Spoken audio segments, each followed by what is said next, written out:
Bonjour à tous et bienvenue sur ma chaîne Planète Strange et dans Bref de Comics numéro 8, le 8, le symbole de l'infini, le symbole du voyage à travers le temps. Dans ce Bref de Comics, nous allons parler d'un héros qui est dans le futur, d'un omnibus super lourd qu'on appelle Spider-Man 2099, soit toute l'intégralité de cette série.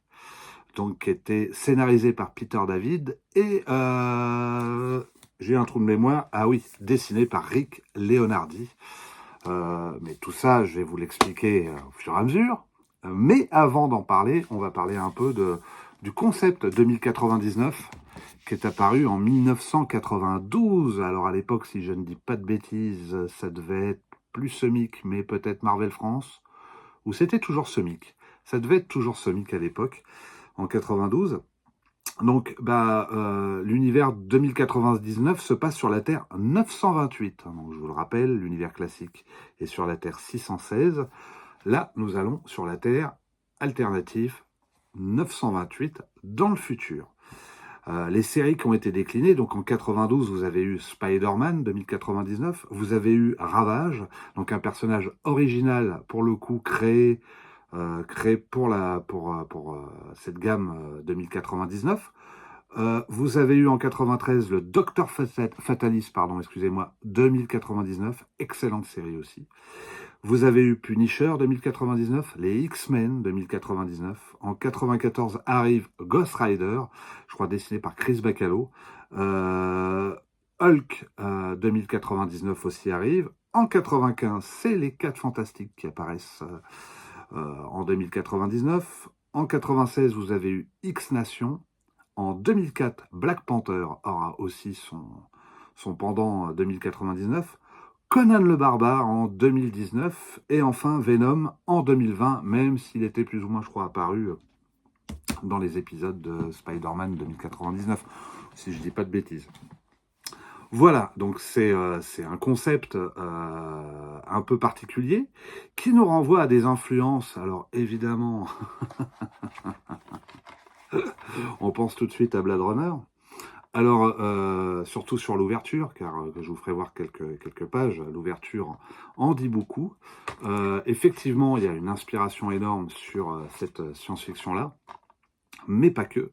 Oui, il faut parler aussi de Jodorowsky et de Mobius avec l'Incal.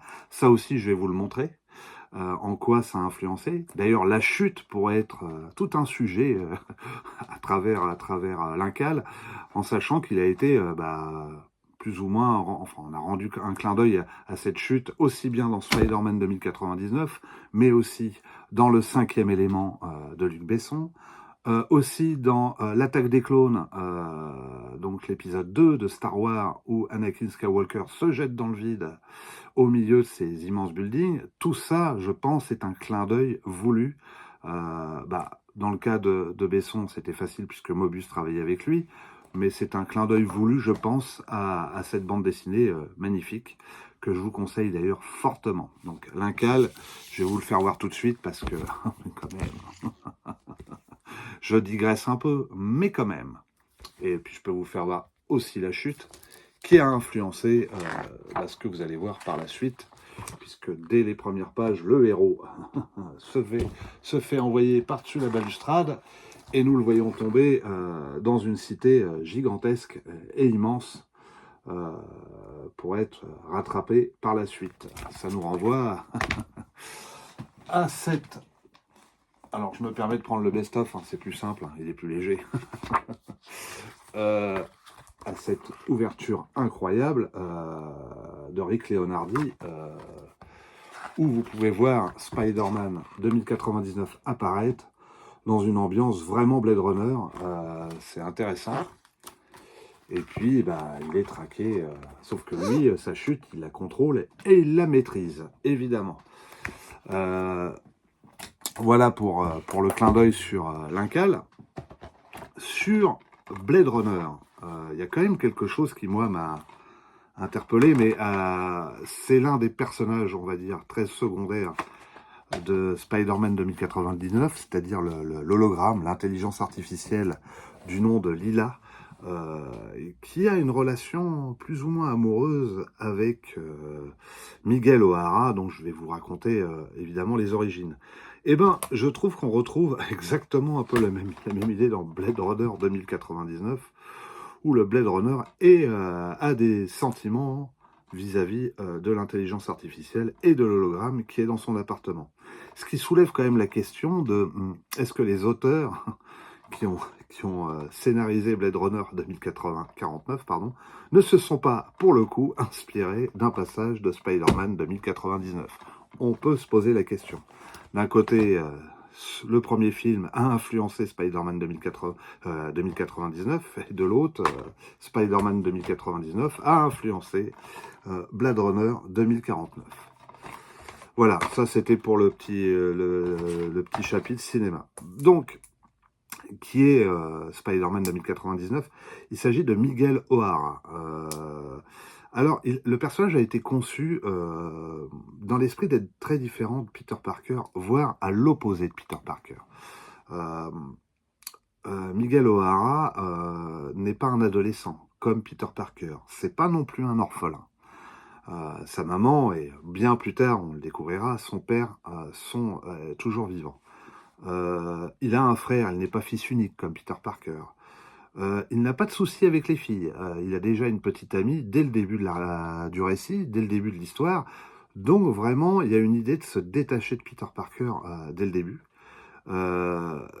Moi, sur cette série, je dois vous avouer que toute la partie de Peter David et de Rick Leonardi, c'est vraiment sensationnel. C'est une grosse tarte dans la figure. C'est vraiment la meilleure série de la collection 2099 pour moi.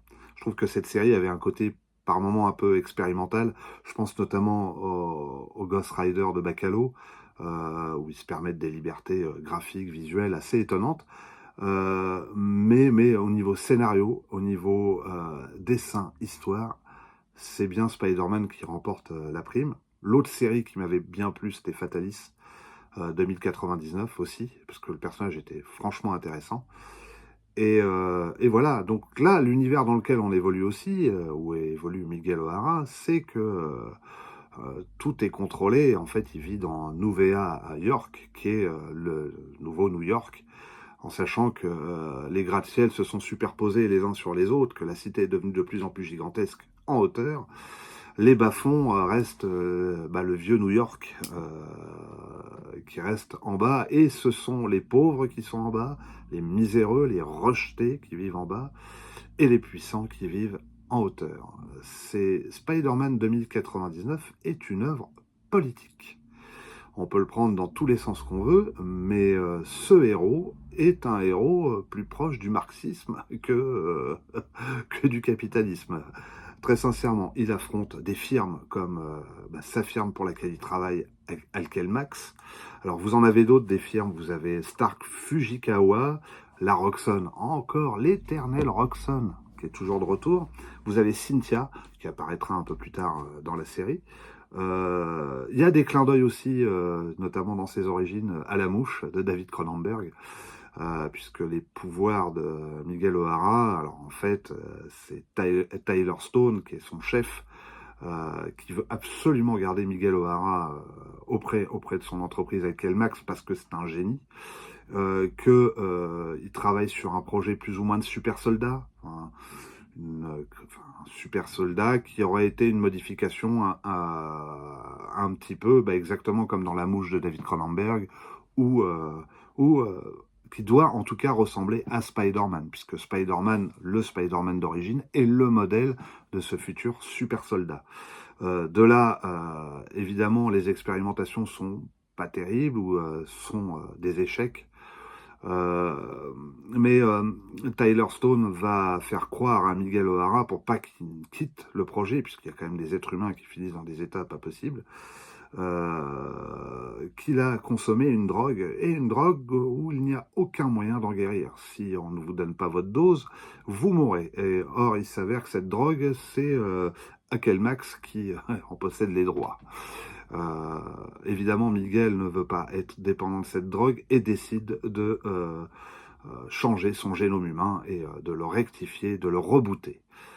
Malheureusement, un de ses adjoints un peu jaloux de lui va traficoter la machine génétique et évidemment le malheur va arriver. Miguel O'Hara va être mi-homme, mi-araignée ou en partie araignée. Alors ses pouvoirs sont un peu différents. Il a une vitesse, une agilité, une force surhumaine comme le Spider-Man d'origine. Il a surtout des griffes à tous ses doigts, que ce soit les doigts de pied ou les doigts de la main, ce qui lui permet d'adhérer, mais qui peut lui aussi lui permettre de lacérer ses adversaires. L'autre capacité qu'il possède, c'est un venin donc par ses crocs, en mordant ses adversaires, qui permet de paralyser ses ennemis. Et je crois qu'il a aussi une vision nocturne, me semble-t-il. Voilà, donc ça c'est le début de la série. Évidemment, Akelmax veut le récupérer à tout prix, puisque c'est leur super soldat.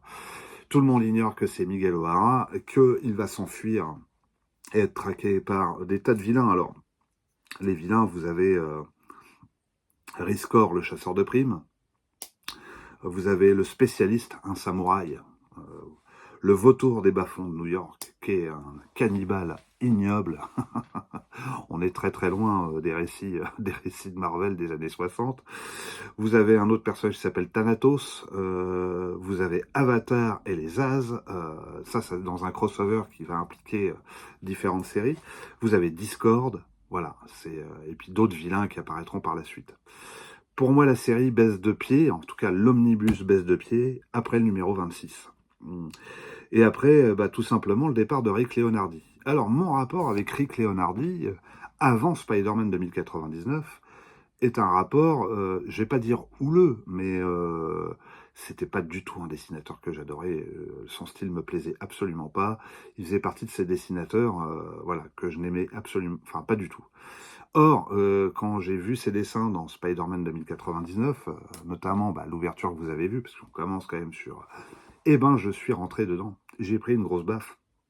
Et mon discours sur Rick Leonardi a carrément basculé. Je pense que rarement une série lui aura aussi bien collé, je trouve, au niveau du dessin. Et le tandem Peter David, Rick Leonardi fonctionne, mais vraiment très très bien. Au niveau des enjeux, très sincèrement, quand je relisais les premiers récits, notamment quand il affronte Riscor, le chasseur de primes, ou le spécialiste, et même le vautour, je trouve que y a des vrais... les phases de combat nous renvoient un peu aux tout premiers épisodes de Spider-Man de Stan Lee et Steve Ditko, où on voit un Spider-Man en difficulté face à des adversaires. Alors, dans l'époque Ditko, on pense tout de suite à Kraven le chasseur, où là, il est vraiment mis en difficulté, ou quand il affronte aussi le Scorpion, ou quand il affronte Mysterio, ou des adversaires de ce type-là, de cet acabit-là, qui, à ce moment-là, paraissait plus fort que Spider-Man. Et ben là, on a un peu le même sentiment. Face à ses premiers ennemis qu'il affronte, on se dit mais comment il va s'en sortir? Ça paraît tellement compliqué de vaincre ses adversaires. Et puis l'après Leonardi est très compliqué. Je trouve que alors là je ne reconnais plus Peter David parce que il nous envoie son héros loin de Nouvelle-York. Et je pense que c'est dommage parce que le cadre de ce héros, c'est dans ce milieu-là. Hein, et c'est un peu comme Spider-Man, hein. Il a fallu un certain temps avant de faire sortir Spider-Man de New York. Là, ils le font sortir au bout du 26-27e et il part à Mexico, il va faire la fête des morts, enfin ce genre de choses. Mais je trouve que ça correspond plus du tout à son univers et au personnage. Donc pour moi, on va dire presque la moitié, voire le dernier tiers de l'omnibus, c'est une véritable souffrance, en sachant qu'il y a inclus dans l'omnibus la rencontre entre Spider-Man, l'original, et Miguel O'Hara. Donc ils vont se rencontrer, ils vont avoir une interaction, l'un va se retrouver à l'époque de l'autre, enfin voilà, je vais pas tout vous raconter. Mon avis global, Bah, je me serais bien contenté que, que des récits de Rick Leonardi et de Peter David, hein, très sincèrement. Le reste, je m'en serais passé. Alors, c'est certain que c'est aussi un prix, un omnibus. Est-ce que je vous le conseille? Si vous arrivez à trouver ce best-of, bah, moi je vous conseille plutôt le best-of. Il y a 10 épisodes dedans du tandem que je vous ai cité. Alors certes, vous ne les avez pas tous, vous n'avez pas le crossover qui est plutôt sympathique, mais franchement, je mettrais plus une bille là-dessus qui coûte moins cher que ça qui coûte très très cher.